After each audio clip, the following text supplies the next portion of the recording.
Baik, bismillahirrahmanirrahim. Assalamualaikum warahmatullahi wabarakatuh. Selamat sore dan salam sejahtera bagi kita semua. Selamat hari Sabtu sore, selamat weekend, rekan-rekan mahasiswa yang saya banggakan, saya hormati. Mudah-mudahan kita semua ada dalam kondisi sehat ya, dan selalu diberikan kelancaran dalam setiap aktivitas kita ya, yang sedang bekerja, yang sedang berada di perjalanan, yang sedang menjalankan bisnisnya, mudah-mudahan selalu ada dalam kelancaran dan kesehatan.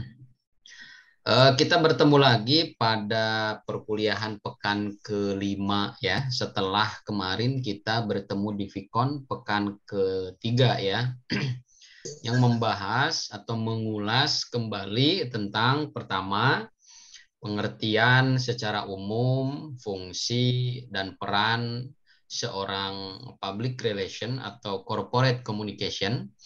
Di pertemuan kedua, kita sudah belajar ya, atau bersama-sama menyimak ya pemaparan yang saya sampaikan di dalam video pembelajaran tentang fungsi atau kedudukan komunikasi di dalam sebuah perusahaan ya. Ada kedudukan komunikasi secara informatif, bahwa komunikasi itu sebagai suatu instrumen untuk menyampaikan dan menerima informasi ya. Kemudian posisi yang kedua atau kedudukan yang kedua itu komunikasi dianggap sebagai sesuatu yang bersifat regulatif, yaitu untuk mengantarkan, untuk mensosialisasikan terkait kebijakan, terkait aturan yang diterapkan, yang diimplementasikan di dalam ruang lingkup perusahaan. Kemudian apalagi fungsi yang ketiga, ya ini untuk merefresh kita ya pada pertemuan yang kedua. Jadi teman-teman juga nanti bisa mengapply kembali video yang sudah saya sampaikan ya di beberapa pekan yang lalu ya, insya Allah untuk materi dari pertemuan 1 sampai pertemuan terakhir videonya sudah ready ya, sudah siap gitu. Artinya materi dalam bentuk PowerPoint dan juga penjelasan di dalam video pembelajaran sudah siap dan sudah sudah dipersiapkan dengan baik gitu. Tinggal ketika saya memberikan tambahan fasilitas untuk melakukan Vicon seperti sore hari ini ya, kita gunakan untuk bisa berdiskusi secara sinkron ya, secara real time. Nah, kemudian saya lanjutkan dulu ya, untuk kedudukan dan fungsi komunikasi yang ketiga, tadi disebutkan ada fungsi komunikasi secara informatif, kemudian regulatif, ketiga secara persuasif, bahwa komunikasi itu sebagai suatu tools ya, sebagai suatu instrumen untuk mempersuasi ya. Apa sih makna ya atau definisi daripada persuasi? Ya kita sederhanakan saja. Persuasi itu adalah upaya ya yang dilakukan oleh seseorang atau sekelompok orang untuk memenuhi keinginannya baik di dalam aspek kognitif, afektif maupun psikomotorik, sehingga komunikan, artinya orang yang kita ajak bicara, dapat mengikuti apa yang kita harapkan, baik itu di tingkat kognitif dari yang tidak tahu menjadi tahu contohnya, atau di tingkat afektif dari yang tidak senang menjadi senang, atau di tingkat psikomotorik dari yang tadinya tidak ada ketertarikan untuk membeli kemudian menjadi melakukan tindakan pembelian, contohnya itu. Dan yang keempat, posisi komunikasi itu dimaknai sebagai posisi integratif ya, untuk menggabungkan gitu ya, mengkolaborasikan gitu ya. Integratif itu mengkolaborasikan dari berbagai komponen-komponen yang ada. Apakah kebijakan perusahaan dengan kebijakan pemerintah itu sinkron atau tidak, itu di dalam aspek kebijakan contohnya. Atau integratif itu dilihat dari ruang lingkup internal, penggunaan media relation contohnya ya, menggunakan media apa saja gitu. Nah nanti di semester 3 Bapak Ibu rekan-rekan semua, kita akan lebih mengerucutkan lagi pada mata kuliah yang lebih spesifik ya, yaitu cyber PR yang berkaitan dengan media relation ya. Cyber PR itu mengulas pada kajian-kajian media cyber yang digunakan oleh seorang PR ya, terkait pemenuhan tugas dan fungsinya gitu ya. Nah, apa yang disebut dengan media cyber, bagaimana implementasi daripada media cyber di dalam menjalankan fungsi dan tugasnya seorang PR, nanti itu akan dibahas di semester 3 ya. Kemudian ya itu ya secara sekilas materi di pertemuan kedua ya yang membahas tentang posisi ya, posisi atau kedudukan corporate communication. Setidaknya ada 4 poin penting tadi ya. Komunikasi dilihat sebagai suatu instrumen informatif, regulatif, persuasif ya, dan juga integratif. Lalu pertemuan ketiga ya yang telah saya jabarkan juga pada Vicon beberapa pekan yang lalu, yaitu menjelaskan tentang ada 6 gaya komunikasi pemimpin di dalam sebuah perusahaan ya. Itu seperti contohnya ada controlling style ya, gaya pemimpin yang mengontrol ya. Kemudian ada structuring style ya, menggunakan struktur-struktur organisasi untuk bisa mendelegasikan wewenang sebagai bentuk daripada sebagai bentuk komunikasi pimpinan kepada bawahan.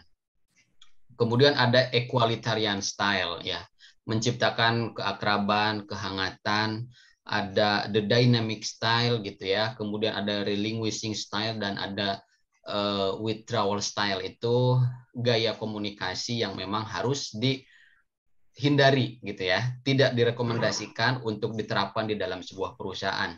Withdrawal style itu membiarkan beberapa elemen, beberapa komponen yang ada di dalam organisasi itu tidak terlibat secara aktif. Jadi tidak ada rasa memiliki, tidak ada rasa kekeluargaan di dalamnya, kemudian juga acuh tak acuh gitu ya, dan tidak memiliki kejelasan apa relasi antara unit A dengan unit B, apa relasi antara personal A dengan personal B. Nah itu juga dikembalikan pada kebijakan perusahaan. Sejauh mana perusahaan dapat membentuk iklim komunikasi. Nah di pertemuan kelima ya dan di pertemuan keempat itu dibahas tentang iklim dan budaya komunikasi perusahaan ya. Oke, kita langsung saja ya, kita mengulas. Sebetulnya poin-poinnya sudah saya sampaikan ya pada video pembelajaran, tapi untuk mengulas barangkali Bapak Ibu rekan-rekan di sini ya ada yang belum menyimak gitu ya, mendownload mungkin sudah tapi menyimak video pembelajarannya juga belum. Nah, saya akan mengulas ya, mengelaborasi materi tetapi secara garis besarnya. Nanti di akhir saya akan menjelaskan tugas satu yang harus dikerjakan secara berkelompok ya. Nah, saya akan menjelaskan secara garis besarnya, poin-poin besarnya tentang komunikasi eksternal perusahaan. Nah, Bapak Ibu rekan-rekan semuanya, kita ada di dalam mata kuliah pengantar corporate communication. Ya, setidaknya mata kuliah ini memberikan suatu pengantar untuk memahami bagaimana sejatinya seorang PR itu dapat menjalankan tugasnya, seperti salah satunya pada pertemuan keempat yang dibahas adalah komunikasi eksternal perusahaan. Bagaimana seorang PR atau istilah kekiniannya itu adalah corporate communication, orang yang mewakili suatu perusahaan kepada publik itu dapat menjalin relasi dengan stakeholders. Stakeholders itu terbagi ke dalam 2 kategori. Ada yang sifatnya internal, ada yang sifatnya eksternal. Nah, ini kita fokus pada eksternal perusahaan. Kalau saya membuka materi secara detail atau membahas satu slide itu akan membuang banyak waktu karena penjelasan juga sudah ada di dalam video. Tetapi secara garis besarnya, siapa saja yang disebut dengan stakeholders eksternal perusahaan itu? Pertama ada pemegang saham. Nah, pemegang saham itu ada di dalam kategori internal juga eksternal ya, karena di satu sisi seorang pemegang saham gitu ya dapat melakukan monitoring terhadap perusahaannya, tetapi di sisi lain seorang pemegang saham juga menjadi bagian internal daripada perusahaan itu sendiri yang berimplikasi pada kebijakan-kebijakan yang dibuat ya, pada aturan-aturan yang disepakati untuk mencapai goals gitu ya, untuk mencapai visi dan misi yang telah ditetapkan. Selain pemegang saham, itu siapa lagi? Ada governance gitu ya. Makanya ada yang disebut dengan governance relation. Ada hubungan antara perusahaan dengan dengan pemerintah. Nah, biasanya apa yang dapat kita lihat, bentuknya apa, contoh konkretnya apa, hubungan perusahaan dengan pemerintah.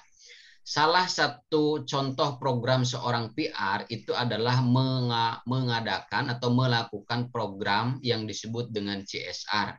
Nanti kalau tidak salah di pertemuan ke-13 ya kita akan membahas tentang CSR. Tetapi saya ulas sedikit saja. Apa yang disebut dengan CSR? CSR itu sebuah program yang sifatnya sustainability ya, berkelanjutan, social responsibility ya. Corporate Social Responsibility. Nah, biasanya di dalam melakukan atau menyelenggarakan program ini, perusahaan itu ya bermitra dengan pemerintah gitu ya di dalam pelaksanaannya. Sehingga sifatnya adalah sustainability, keberlanjutan, ada kontinuitas di sana. Program ini biasanya ya dilakukan dengan menyasar pada 3 poin besar gitu ya.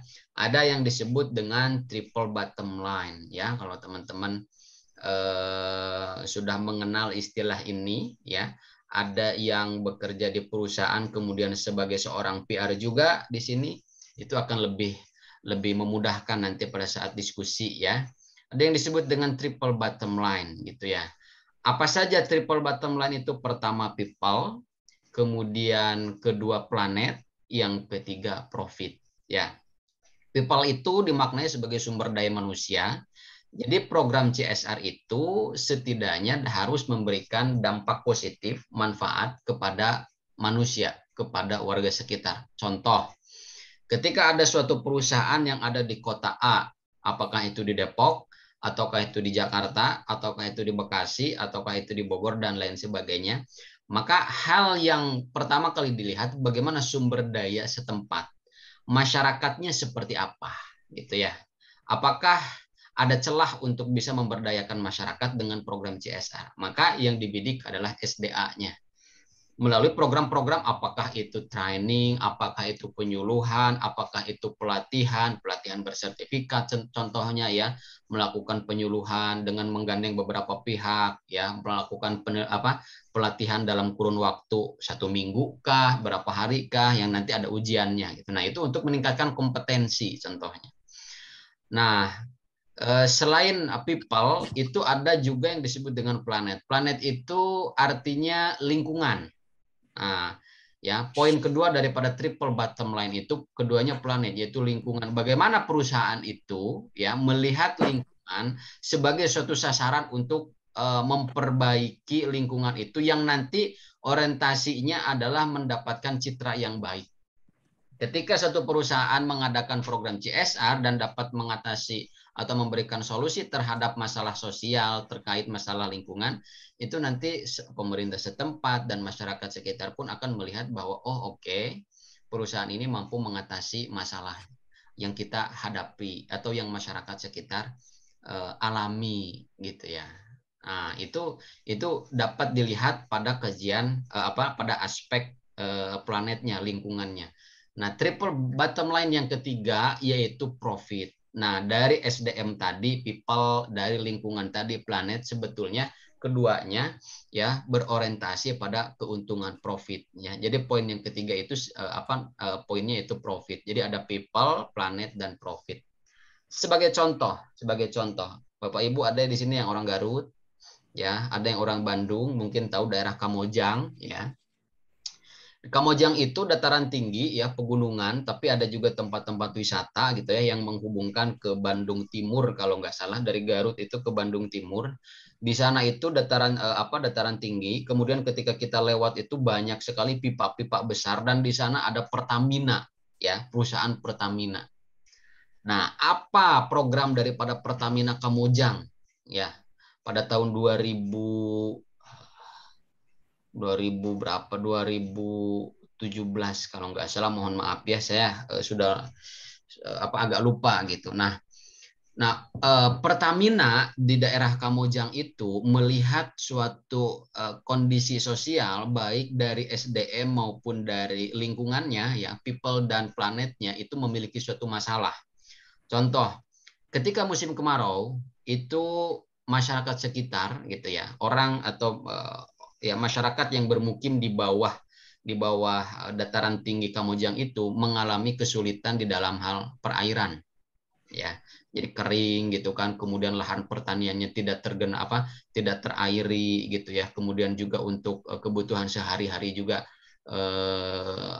kesulitan gitu ya. Nah, apa yang dilakukan oleh Pertamina yang di Kamojang itu tadi ya, bahwa program CSR-nya adalah ada gerakan membuat 1.000 lubang resapan ya, sehingga dari jumlah lubang resapan itu ketika turun hujan itu entah bagaimana konsepnya, entah bagaimana teknologinya, tentu menggandeng beberapa pihak yang cukup paham ya dengan metode atau cara untuk bagaimana agar air itu ketika turun ya, air hujan itu ketika turun itu dapat dialirkan, dapat dialokasikan ke suatu tempat yang itu dapat memberikan manfaat bagi masyarakat. Nah, dari 1.000 lubang apakah bioponik atau apa, saya lupa ya istilah untuk menamakan sumur resapan itu ya, lubang resapan itu, maka air hujan itu dialirkan ke dalam suatu waduk ya, waduk atau situ atau bendungan gitu ya. Nah, sehingga ketika turun hujan airnya itu terbendung di dalam suatu bendungan gitu ya, maka masyarakat pun dapat memanfaatkan air itu untuk mengaliri airnya ke tempat-tempat pertaniannya, digunakan untuk kesehariannya dan lain sebagainya. Ada 2 masalah yang teratasi. Pertama, lingkungan teratasi ya, dari tadinya kekeringan menjadi dapat diatasi dengan adanya bendungan tadi ya. Kemudian dari segi people-nya, manusianya dapat terbantu ya oleh program yang diadakan oleh Pertamina Kamojang tadi. Nah, profitnya apa? Terbentuknya citra positif pada pada PT Pertamina Kamojang itu tadi. Nah, ini yang disebut juga sebagai kajian salah satu daripada kajian komunikasi eksternal perusahaan yang dilakukan oleh seorang PR. Bagaimana seorang PR itu dibekali ya oleh kemampuan untuk bisa mendiagnosa, untuk bisa membaca, untuk bisa menganalisa lingkungan yang ada di sekitar perusahaannya, kemudian lingkungan manusia atau SDM yang berada di sekitarnya, sehingga citra itu terbentuk dengan sendirinya oleh program-program yang dilakukan. Esensinya seperti itu sih ya Bapak Ibu rekan-rekan semua ketika kita berbicara tentang komunikasi eksternal perusahaan. Salah satunya dapat dilakukan di dalam bentuk atau di dalam program corporate social responsibility. Nah tadi ya, selain dengan pemerintah yang biasanya digandeng untuk melakukan program CSR, kemudian ada stakeholder, siapa lagi ya audiens eksternal itu yang biasanya dilibatkan, yaitu komunitas, ada community relation ya. Libatkan juga komunitas-komunitas yang ada di sekitar perusahaan itu berdiri gitu ya. Selain itu siapa lagi ya, ada suatu kelompok, ada suatu komunitas gitu ya, ada beberapa narasumber yang sifatnya ahli gitu ya di bidangnya untuk dapat memperluas relasi antara perusahaan dengan mitra ya yang dibutuhkan gitu. Nah, kemudian sebetulnya di dalam kita melihat sejauh mana seorang PR itu dapat membangun relasi dengan audiens eksternal itu juga ditentukan pada sejauh mana juga seorang PR dapat membangun relasi yang baik di antara internal perusahaan.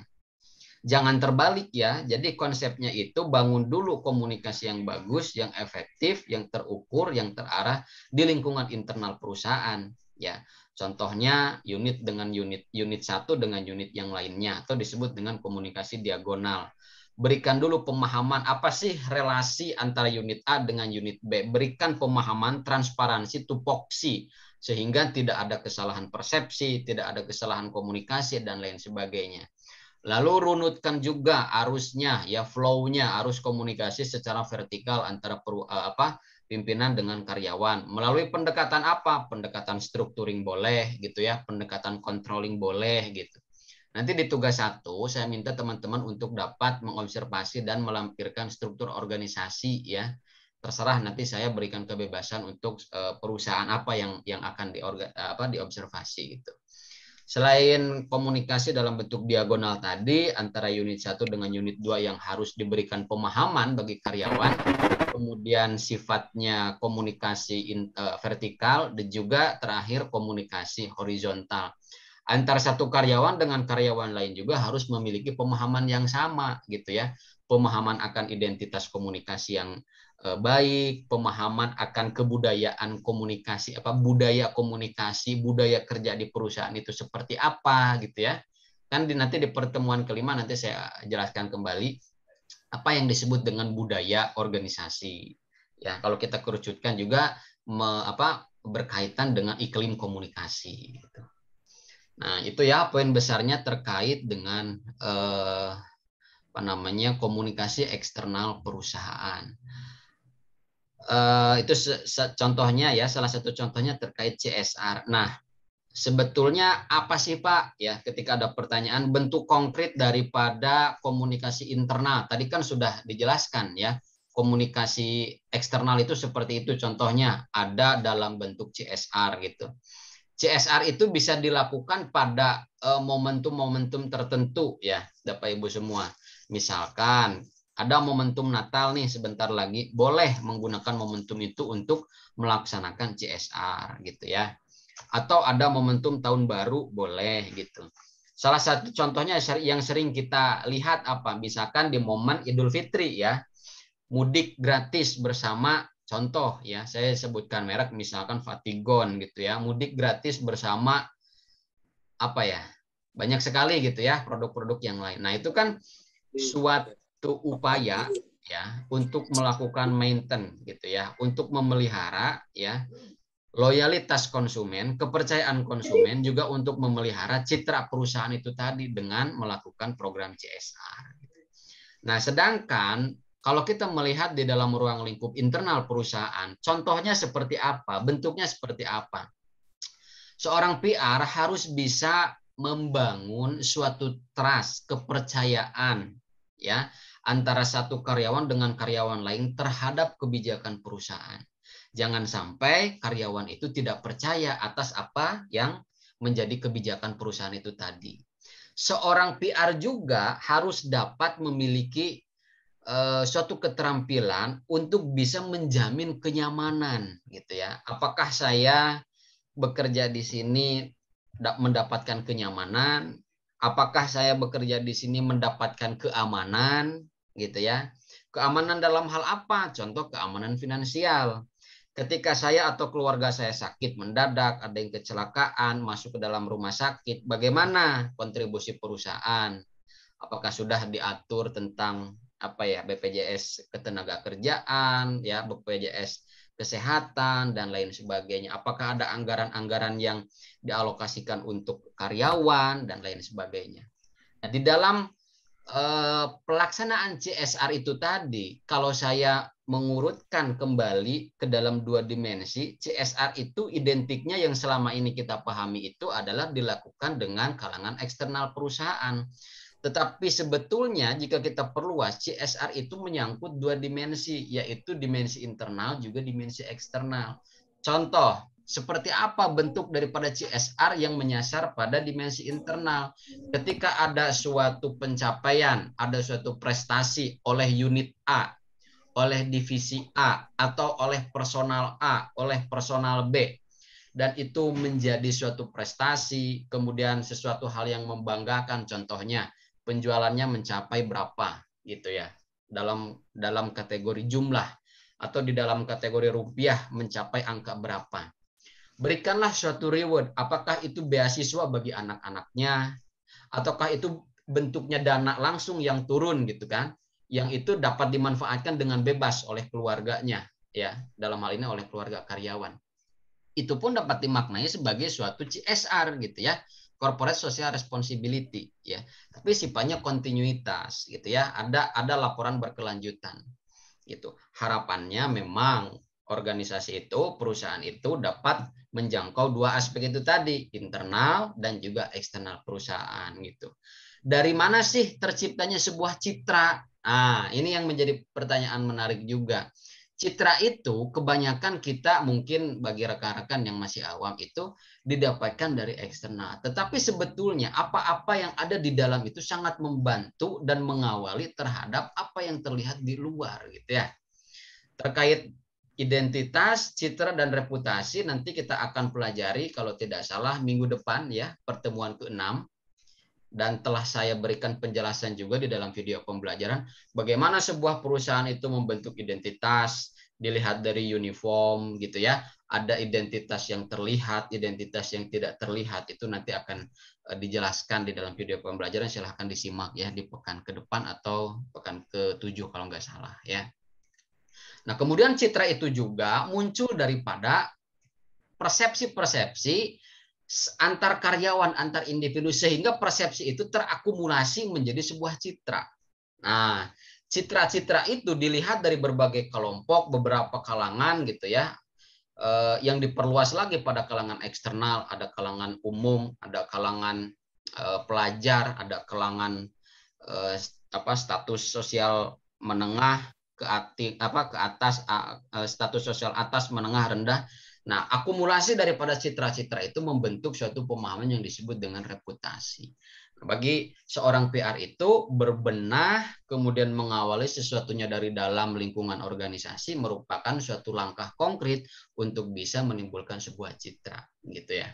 Jadi sebetulnya orientasi di dalam pelaksanaan corporate communication, di dalam pelaksanaan komunikasi baik yang sifatnya internal maupun eksternal tetap mengarah pada pembentukan atau mempertahankan citra serta reputasi perusahaan. Itu ya rekan-rekan semua, ada dua contoh yang sudah saya elaborasi ya pada Vicon kali ini. Misalkan tadi ya, kembali saya mengulas contoh bentuk komunikasi eksternal itu dalam bentuk program CSR yang melibatkan komunitas, yang melibatkan governance gitu ya. Governance itu begini, ada satu kasus, ada beberapa pertanyaan dari mahasiswa semester awal ya, angkatan pertama. Pak, di kota saya ada kasus terkait dengan regulasi Pemda. Nah, regulasi pemerintah daerah. Kenapa ya? Alokasi anggaran yang dimiliki oleh suatu perusahaan untuk mengadakan sebuah CSR itu malah diambil alih oleh pemerintah. Dalam hal ini pemerintah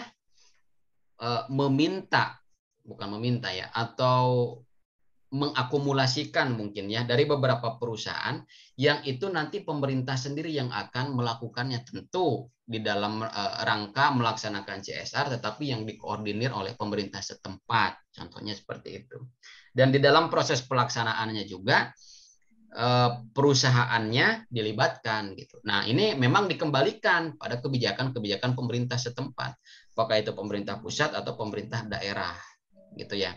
Tetapi esensinya sebetulnya daripada CSR itu adalah pertama untuk mempertahankan citra ya. Kedua, untuk memberikan sumbangsi yang sifatnya memberikan manfaat baik pada lingkungan maupun pada masyarakat. SDM tadi ingat saja kalau berbicara tentang CSR, ingat saja istilah triple bottom line. Ada people, manusia, kemudian ada planet, lingkungan, dan ada profit. Tetap dari people, dari planet gitu ya, dari manusia, dari lingkungan berorientasi pada suatu keuntungan, yaitu menciptakan citra yang positif gitu ya, good image gitu.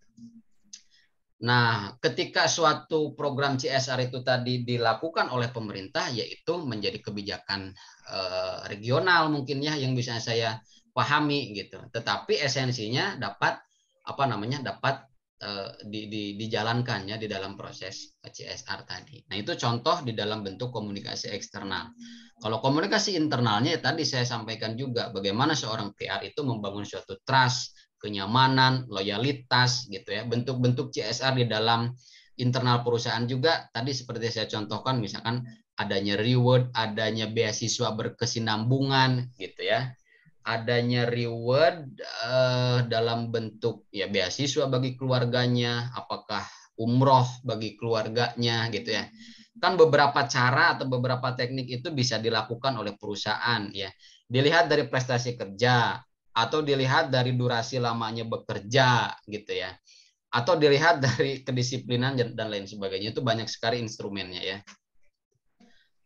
Nah, itu ya konsep utama poin utama yang ada di dalam pertemuan keempat. Kemudian poin selanjutnya yaitu tentang iklim komunikasi.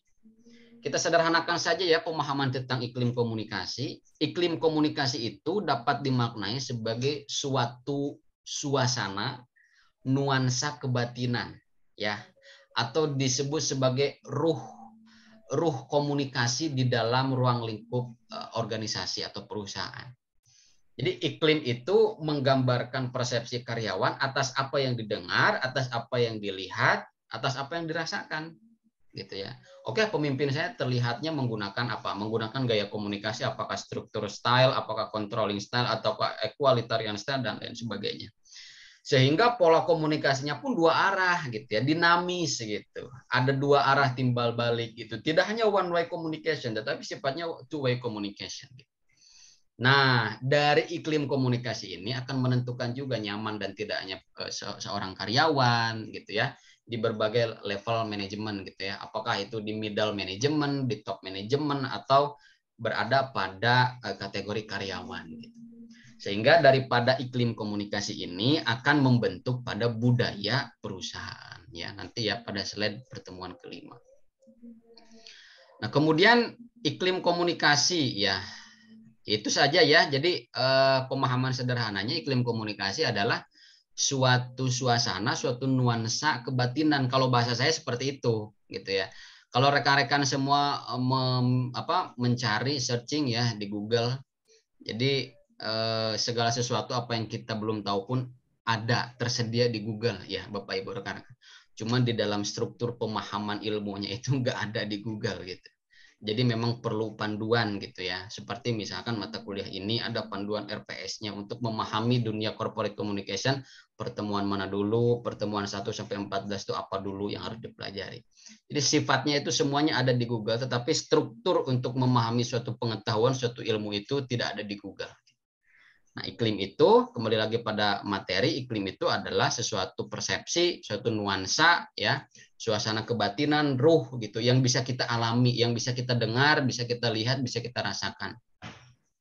Gitu ya. Kok komunikasinya seperti ini ya di perusahaan ini dan lain sebagainya.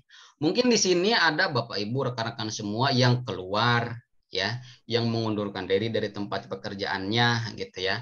Karena iklim komunikasinya yang dirasa tidak sehat, tidak kooperatif, tidak terbuka atau transparan gitu ya, dan lain sebagainya. Gitu ya. Nah, ini juga ada bahasan tentang himpitan-himpitan yang sangat tipis antara tupoksi seorang PR dengan dunia marketing. Di beberapa perusahaan, PR itu ada yang berdiri personal, ada yang dibentuk ke dalam sebuah lembaga, contoh departemen public relation, atau tidak ada istilah itu masuknya ke dalam kategori marketing. Marketing itu ya sebagai marketing juga sebagai PR gitu ya. Jadi penamaan PR di beberapa perusahaan itu sangat sangat dinamis dan menyesuaikan terkait kebijakan atau kebutuhan instansi masing-masing atau perusahaan masing-masing. Nah, PR juga memiliki fungsi marketing public relation gitu ya. Apa yang disebut dengan marketing public relation ya, ada nanti kita belajar ya tentang segmentasi, target dan positioning gitu ya. Terus bentuk-bentuk strategi ada yang disebut dengan pull strategi, ada yang disebut dengan push strategi, ada yang disebut dengan push strategi. Nanti kita pelajari ya. Itu poin penting yang ada di pertemuan keempat ya, rekan-rekan semua. Kemudian kita langsung ke pertemuan kelima. Nanti di akhir ada sesi tanya jawab ya jika ada yang ingin ditanyakan. Pertemuan kelima kita berbicara tentang budaya perusahaan. Nah, budaya. Apa sih yang disebut dengan budaya perusahaan? Mungkin sudah membaca, sudah mendengar. Coba untuk lebih bisa menghidupkan interaksi kita, berikan opini atau argumennya, silahkan, tidak ada salah dan benar ya. Silahkan diberikan apa yang disebut dengan budaya perusahaan menurut Bapak Ibu atau rekan-rekan semua di sini. Ada yang bisa memberikan opininya?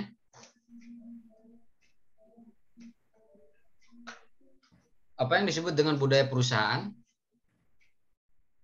Halo, apakah semuanya menyimak?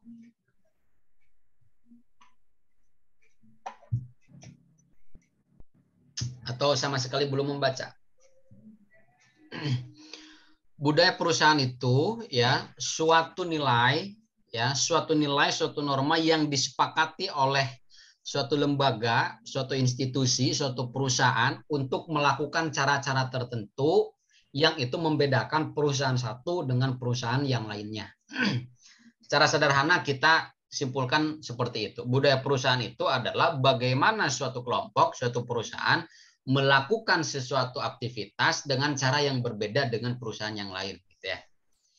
Itu yang disebut dengan budaya perusahaan. Budaya perusahaan itu banyak sekali elemen yang bisa kita kaji. Ada elemen kepercayaan, gitu ya. Ada elemen nilai, norma, ada elemen etika, gitu ya. Etis dan tidak etis, gitu ya. Pantas dan tidak pantas, dan banyak sekali.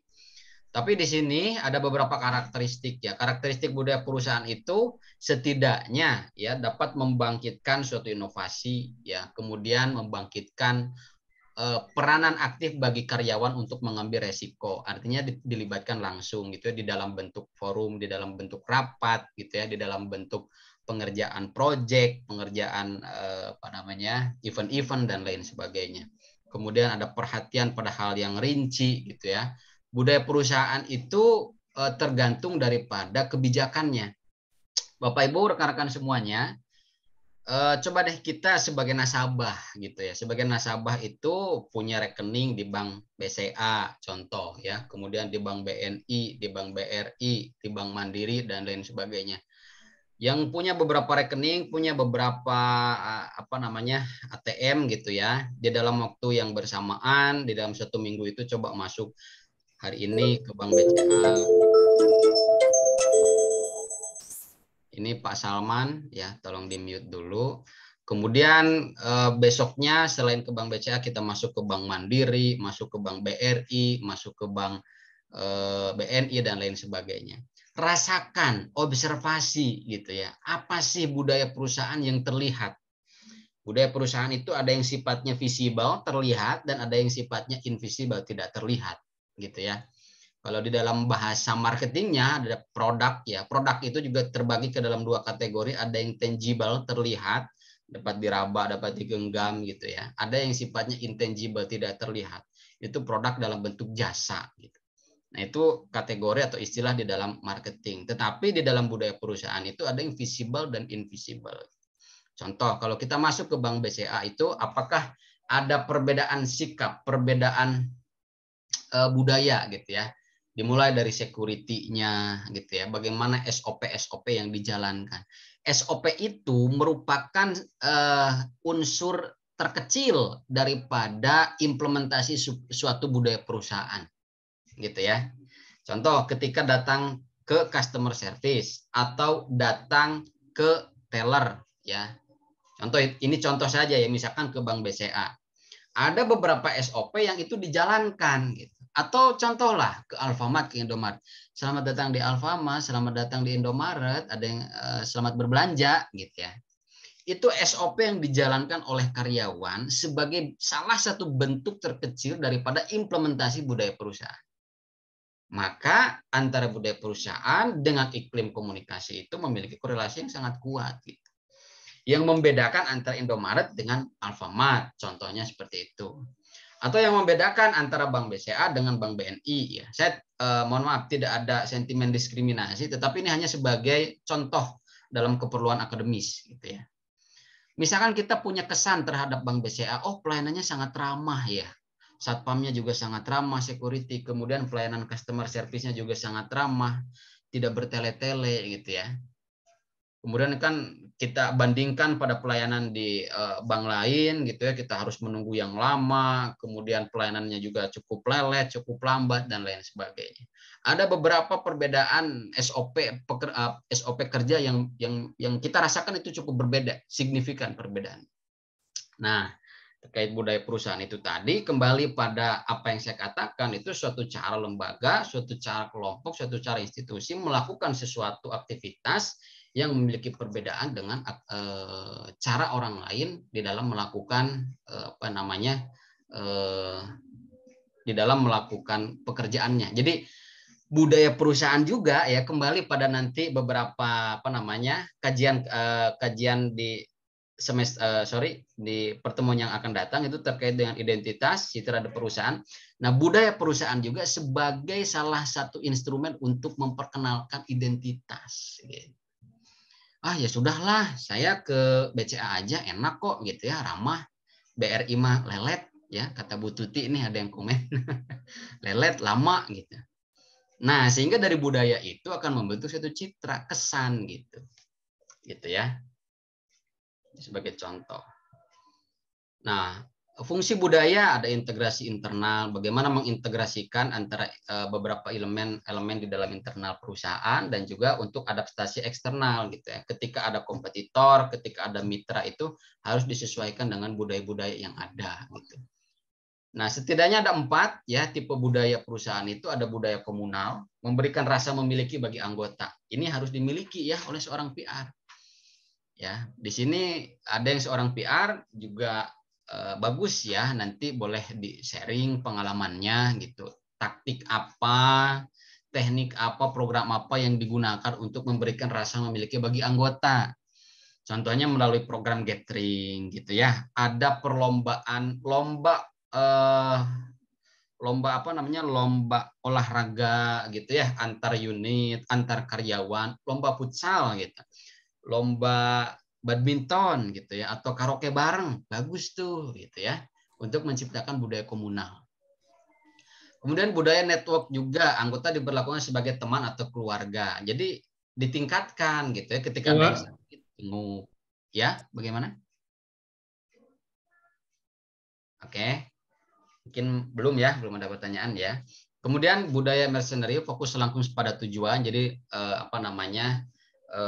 langsung gitu ya di dalam delegasi tugas gitu ya, tergantung dari gaya komunikasinya seperti apa. Mungkin langsung controlling, langsung mengontrol, langsung structuring, langsung menggunakan instrumen strukturnya gitu ya, dari atasan.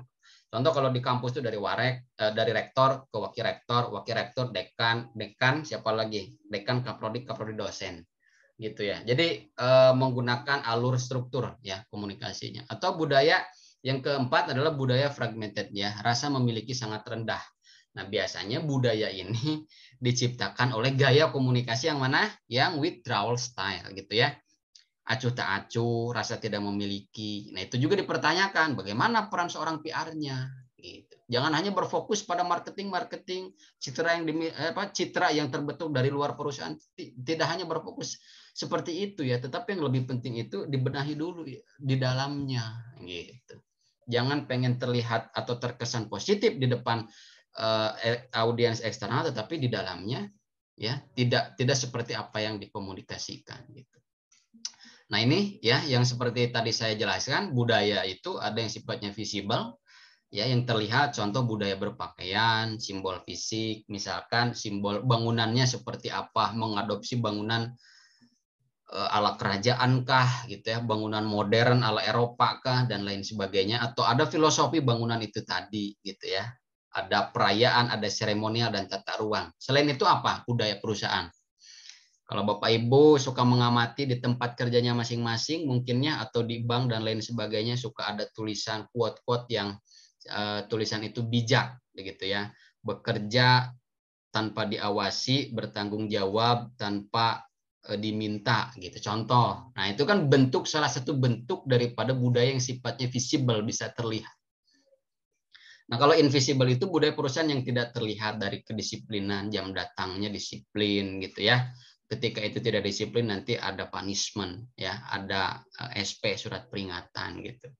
Kemudian ada suatu kepercayaan juga mungkin ya. Saya rasa kepercayaan ini sebetulnya sudah tidak relate dengan keadaan sekarang ya, karena kita masuk di era society 5.0 sebagai kategori masyarakat baru ya, masyarakat modern. Dulu itu masih dianggap bahwa bos, pemimpin itu tidak pernah salah gitu ya, sebagai contohnya. Budaya yang tidak terlihat gitu. Biasanya ada tuh ya tulisan-tulisan, atau mungkin ini budaya yang tak tertulis, yang tidak terlihat, bahwa ada keyakinan budaya pimpinan itu tidak pernah salah. Atau ada lagi budaya konsumen adalah raja. Nah, itu kan suatu budaya yang tak terlihat, tetapi itu sudah banyak terkenal. Konsumen adalah raja, maka apa yang diminta oleh konsumen ya harus dipenuhi. Gitu ya. Jadi paham ya, ada yang sifatnya visible dan juga invisible gitu. Ini faktor-faktornya saya rasa bisa bisa dibaca lagi ya, diulas lagi atau dilihat ya pemaparan di dalam video pembelajaran. Nah, ini alurnya ya pembentukan budaya perusahaan, bahwa harus ada filosofi ya di dalam sebuah perusahaan. Kalau di dalam contoh, saya mencontohkan Unsia lah ya, karena Unsia sebagai rumah kita bersama sekarang. Itu kalau kita runutkan filsafat pendirian perusahaan, itu filsafat pendirian Universitas Berasi itu seperti apa? Kita bisa melihat dari visinya, dari misinya, atau ada dokumen-dokumen lain seperti rencana strategis Unsia itu seperti apa, atau disebut dengan Renstra ya. Kemudian operasional dari Renstra itu ada apa? Disebutnya ada Renov, rencana operasional gitu ya. Nah, itu bagaimana filsafat pendirian kampusnya. Nah, pemilihan kriterianya seperti apa? Kriteria SDM-nya, ya dosen-dosen yang dibutuhkan, kemudian karakter mahasiswa yang dijaring, gitu ya, dan metode pembelajarannya seperti apa yang dibutuhkan, gitu ya. Ada, oh mungkin kalau sifatnya online tetapi tidak real time atau asinkron itu sudah banyak beberapa kampus gitu sudah banyak. Tetapi kita mencoba menghadirkan pola pembelajaran perkuliahan yang menghadirkan dua metode, sinkron dan asinkron. Ada yang asinkron gitu ya, komentar atau berdiskusi di LMS, juga ada dilengkapi dengan metode sinkron seperti sekarang kita Vicon gitu.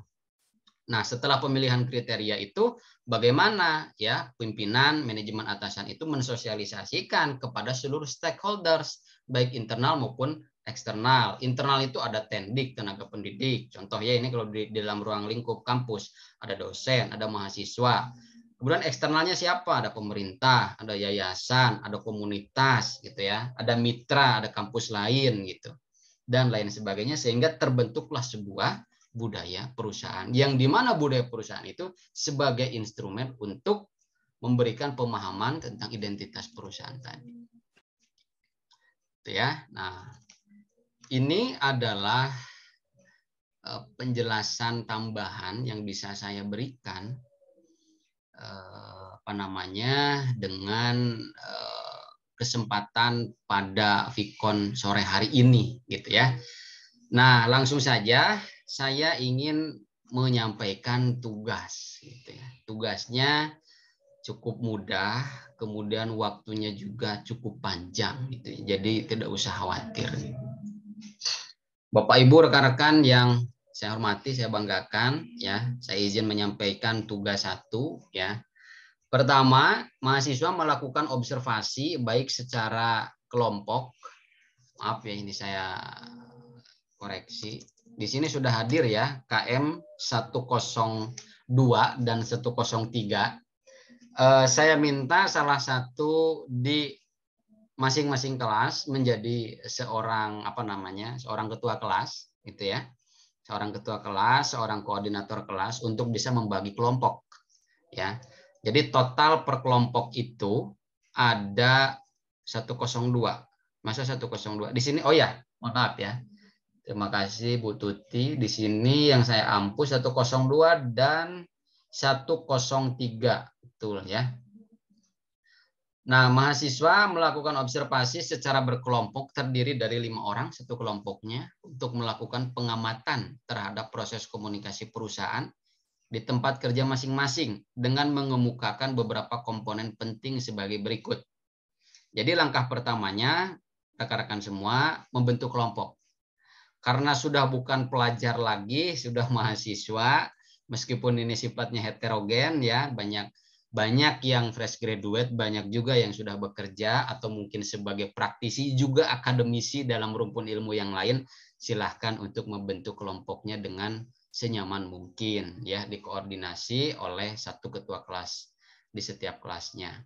Nah, apa saja yang harus kita lihat? Pertama, ya, proses komunikasi perusahaan yang berlangsung. Seperti yang tadi saya jelaskan, rekan-rekan menentukan satu perusahaan, bebas, mau itu perusahaan swasta maupun perusahaan pemerintah atau BUMN, saya bebaskan. Teman-teman pengen melihat Pertamina, boleh. Pengen melihat apa namanya, kereta api gitu atau maskapai, boleh.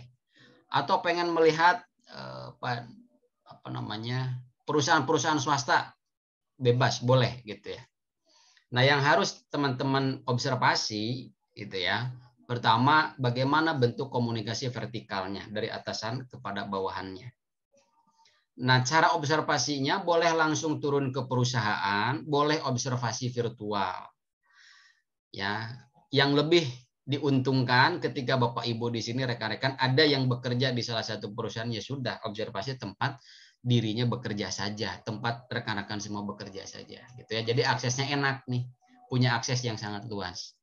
Nah, itu dijabarkan, dijelaskan bagaimana bentuk komunikasi vertikalnya. Contoh secara lisan, misalkan atasan memberikan instruksi dalam bentuk video conference atau dalam bentuk tulisan apa namanya, surat gitu ya. Atau keduanya digunakan. Ya, muatan apa, pesan apa yang biasanya dilakukan di dalam bentuk komunikasi vertikal. Yang kedua, komunikasi horizontal, sejajar dalam kedudukan atau jabatan. Nah, itu diidentifikasi. Bagaimana komunikasi pimpinan satu dengan pimpinan dua, bagaimana komunikasi karyawan satu dengan karyawan dua. Apakah ya dapat berjalan two way communication ataukah hanya dapat berjalan one way communication, satu arah atau dua arah. Nah, yang ketiga, komunikasi diagonalnya seperti apa? Silang unitnya gitu ya. Contoh kalau di kampus ada beberapa program studi. Ya, di Unsia contoh ada 5 ya, ada komunikasi, informatika, sistem informasi, manajemen dan akuntansi. Bagaimana pola komunikasinya antara prodi satu dengan prodi yang lain? Begitupun di perusahaan, bagaimana komunikasinya antara unit satu dengan unit yang lain, divisi satu dengan divisi yang lain. Nah, gitu. Dijelaskan saja, dideskripsikan atau dinarasikan ya di dalam nanti papernya gitu ya. Nah, poin kedua, pesan komunikasi yang dipertukarkan itu sebetulnya ya, poin kedua ini harus dijelaskan pada 3 aspek itu tadi. Komunikasi vertikal apa sih pesannya yang dipertukarkan? Komunikasi horizontal itu apa sih pesannya yang dipertukarkan? Lalu apakah berlangsung dua arah atau satu arah? Yang ketiga, komunikasi diagonal gitu ya. Apa sih pesannya yang dipertukarkan antara divisi satu dengan divisi yang lain? Nah, yang ketiga, silahkan sertakan hambatan-hambatan komunikasi apa yang dihadapi. Contoh, hambatan bahasa. Karena memang heterogen, jadi bahasanya belum disepakati nih. Ada orang atau pimpinan itu cenderung menggunakan bahasa daerah. Itu menjadi sebuah temuan, boleh silahkan dijelaskan. Atau misalkan kecenderungan bekerja dari rumah ya, work from home gitu. Ada hambatan teknis dari sinyal, jaringan gitu ya, dan lain sebagainya. Perbedaan waktu Indonesia Barat, waktu Indonesia Tengah. Kemudian yang kelima, kedudukan corporate communication perusahaan, jelaskan 4 poinnya ya. Ada informatif, ada integratif, ada persuasif, ya, ada regulatif. Seperti apa? Kalau tidak ada 4 poin ini, yang ada saja poin apa yang masuk di dalam perusahaan yang rekan-rekan observasi. Nah, lalu iklim komunikasi perusahaannya bagaimana? Tentu ini harus meminta pendapat, ya, minimal 2 orang saja sudah cukup. Pendapat atasan 1, pendapat karyawan 1 sudah cukup minimal gitu ya. Oh, komunikasinya baik kok di sini, transparan, tentang keuangan transparan, kebijakan transparan, ada rewardnya transparan gitu ya, dan lain sebagainya. Nah, yang ketujuh, budaya yang diterapkan di dalam perusahaannya seperti apa? Berikan contoh-contohnya, budaya visibelnya yang terlihat seperti apa, budaya invisibelnya seperti apa gitu. Seperti tadi saya jelaskan, salah satu bentuk daripada budaya perusahaan itu ada di dalam penerapan SOP ya, atau bentuk-bentuk yang lainnya. Nah, yang kedua, Analisis aspek kesesuaian antara aspek teoritis dengan praktiknya di dalam perusahaan yang meliputi, pertama, saya minta rekan-rekan mendapatkan struktur organisasinya. Ya. Lalu analisa bagaimana struktur organisasi itu ya diterapkan pada alur komunikasi. Jadi minimal struktur organisasinya ada untuk menjawab poin A. Pimpinan siapa namanya, kemudian HRD bagaimana, oh jadi alurnya seperti ini.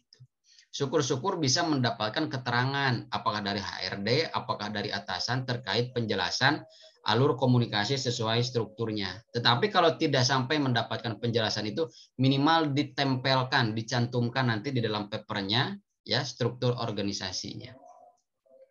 Lalu yang kedua, peran dan fungsi corporate communication itu dilakukan oleh siapa? Nah, makanya tadi saya sampaikan ada yang menamakan diri Departemen Public Relation, ada yang menamakan diri divisi marketing, ada yang memang berbentuk personal gitu ya, humas itu. Nah, itu silakan dijelaskan. Peran dan fungsi corporate communication di perusahaan A itu berada pada divisi marketing. Dijelaskan bagaimana peran dan fungsinya. Nah, yang ketiga saya minta opininya dari kelompok Anda ya, kritik dan saran atau masukan untuk membangun atau meningkatkan efektivitas komunikasi di perusahaan yang sudah diobservasi. Ya, setiap kelompok terdiri dari 5 orang dengan ketentuan pembagian tugas jelas ya, dan memperhatikan aspek teamwork, harus ada kontribusi yang adil, yang aktif gitu ya. Kemudian tugas 1 dibuat dalam bentuk makalah yang rapi, terdiri dari cover, judul makalah, logo unsia, nama, NIM, program studi, nama kampus, tahun saat ini. Kemudian ada pembahasan, penutupan atau kesimpulan ya. Ini dibaca saja ketentuannya ya, tidak ada unsur plagiarisme ya. Batas waktunya Sabtu 3 November 2022 pukul 23.59 ya, malam Minggu. Jadi ada sekitar berapa lama? Sekitar 2 minggu ya. Desember mungkin Pak. Oh sebentar. Oh iya. November udah kelewat. Mohon maaf ya. Terima kasih Mas Juliana. Desember. Jadi ada sekitar 2 minggu ya. Nah, 2 minggu ini saya rasa waktu yang proporsional untuk melakukan observasi ya. Observasinya by phone boleh. Misalkan ada Mas Juliana tadi punya teman atau sudah membentuk kelompok 5 orang, terus kebetulan saya punya nih teman kenalan HRD, saya observasi di perusahaan dia aja, telepon aja gimana. Syukur-syukur nanti dilampirkan ya buktinya, bukti wawancara. Kalau datang langsung ke perusahaan itu boleh jadi nilai plus gitu ya, bukti observasi gitu ya. Jadi sifatnya fleksibel sajalah kalau sama saya ya. Ini sistematikanya ada cover, pendahuluan, pembahasan, kesimpulan, dan daftar pustaka. Jika teman-teman menggunakan rujukan atau sumber kredibel dalam bentuk jurnal atau buku ya, e-book, itu nanti penggunaannya menggunakan body note ya. Setelah ada keterangan di dalam isi artikel, isi makalah itu langsung dituliskan gitu ya. Misalkan siapa penulisnya, lalu tahunnya gitu ya. Nah, untuk penulisan daftar pustaka seperti ini contohnya. Ini contoh ya, contoh covernya seperti ini. Untuk redaksi judulnya bebas. Ini sebagai contoh, misalkan tugas 1 mata kuliah pengantar corporate communication KM berapa. Contoh, analisis implementasi komunikasi perusahaan di PT apa? Di PT Kimia Farma Surabaya, Jawa Timur, contoh. Di sini biasa dituliskan anggotanya, program studi Universitas Jakarta 2022. Atau redaksi kalimat yang lain untuk judulnya bebas. Gitu ya. Ini sebagai contoh, tetapi sistematikanya ada pendahuluan, pembahasan, kesimpulan, daftar pustaka. Nah, oke, terima kasih. Ini ada Bu Tuti Herlina. Daftar pustaka itu adalah sumber rujukan yang dipakai untuk menganalisis. Ya, Bu Tuti ya. Jadi silakan rekan-rekan misalkan seperti ini. Apa sih nih di uraian tugas? Komunikasi vertikal, komunikasi horizontal, komunikasi diagonal. temuan apa yang didapatkan dari hasil observasi? Oh, ternyata komunikasi diagonalnya tidak efektif. Kemudian dianalisa oleh kelompok Bu Tuti itu. Seharusnya komunikasi diagonal di dalam perusahaan itu harus bersifat efektif guna ya terciptanya proses kerja yang produktif. Lalu dilengkapi sebagaimana dijelaskan bahwa komunikasi efektif adalah tulis ya penjelasannya. Lalu diakhiri dengan misalkan Bungin Burhan 2022. Jadi sumber daftar pustaka itu sumber referensi yang digunakan.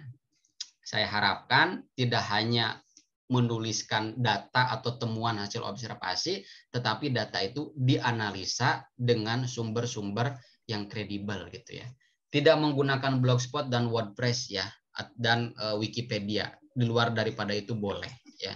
Dari jurnal, dari e-book gitu ya. Dari sumber perkuliahan pun boleh, minimal itulah ya. Materi-materi perkuliahan. Sampai di sini ada yang ingin dikonfirmasi terkait tugas rekan-rekan semuanya? Ya, ini tadi saya bukanya di kelas berapa ya? Buka Vikonnya di kelas berapa ya? Di KM 01, 12 apa 103. 103. Oke, Ya, terima kasih. Nah, di KM 102 saya harap rekan-rekan yang ikut Vikon sore hari ini mengisi, tadi sudah di-share ya, mengisi daftar hadir yang sudah dibuatkan nih. Terima kasih ya inisiatifnya dari Mas Rizal.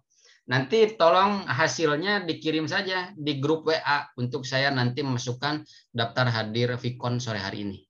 Ya, Mas Rizal Flamingo. Keren namanya nih. Nah, untuk penjelasan tugas apakah bisa dimengerti atau ada pertanyaan? Sebelum kita tutup karena sudah maghrib ya. dari saya cukup sih Pak. Cukup ya. Ibu Tuti mungkin sudah paham, sudah cukup. Ya nanti kalau ada pertanyaan menyusul boleh di WA atau boleh personal ke saya ya, di WA grup atau personal. Nah, sebelum saya tutup, saya ingin menyampaikan Bapak Ibu rekan-rekan semuanya, mohon maaf bila akhir-akhir ini ya, karena kemarin 11-12 itu acara puncak ya, visitasi, kita tinggal menunggu hasil akreditasi. Jadi rekan-rekan nanti ketika lulus dari Unisya sudah punya modal ya. Jadi akreditasinya diharapkan B baik gitu ya. Tidak mengalami akreditasi C gitu. Karena tidak bisa langsung ke A ya, karena kita belum ada lulusan gitu. Jadi pertanyaan yang disampaikan atau komentar yang disampaikan di dalam LMS ketika itu bentuknya pertanyaan, mohon maaf bila sampai sekarang belum bisa saya respon atau belum bisa saya jawab karena memang hampir pagi sampai setiap malam ya, 3 minggu berturut-turut gitu ya, kami di kampus menyiapkan untuk visitasi akreditasi. Tinggal menunggu hasilnya. Terima kasih atas pemahaman dan kesediaan rekan-rekan semua untuk selalu mengakses materi yang telah saya sampaikan. Itu saja mungkin yang bisa saya sampaikan, nanti insya Allah gitu ya. Saya upload ulang rekaman Vikon kita sore hari ini. Silahkan dikerjakan tugasnya, dibuat kelompoknya. Sebelumnya Mas Julian di KM berapa? 103 ya? Saya 103 Pak. 103 kalau Bu Tuti? Nah, 102. 102. Oke, nah saya minta tolong ke Mas Julian aja ya sebagai koordinator kelas nih yang membagi kelompok ya. Jadi membagikan kelompok, satu kelompoknya 5 orang ya, melakukan observasi. Observasi langsung turun ke perusahaan boleh, observasi virtual juga boleh, by phone atau mengadakan Vikon dengan orang-orang perusahaan boleh gitu ya. Nah, untuk KM 02-nya Ibu Tuti boleh dibantu dengan Mas Rizal tadi ya yang share link untuk absensinya untuk bisa mengkoordinasikan kelompok tugas satunya. Saya tunggu maksimal sampai hari Senin ya, nama-nama kelompok itu sudah ada di grup WA. Ya. Mas Julian, Bu Tuti dan Mas Rizal tadi. Oke, Pak, siap. Ya. Terima kasih saya sampaikan, selamat berakhir pekan, selamat malam minggu, dan selamat menunaikan ibadah salat maghrib. Saya akhiri, Assalamualaikum warahmatullahi wabarakatuh. Salam sejahtera bagi kita semua. Waalaikumsalam. Waalaikumsalam warahmatullahi wabarakatuh.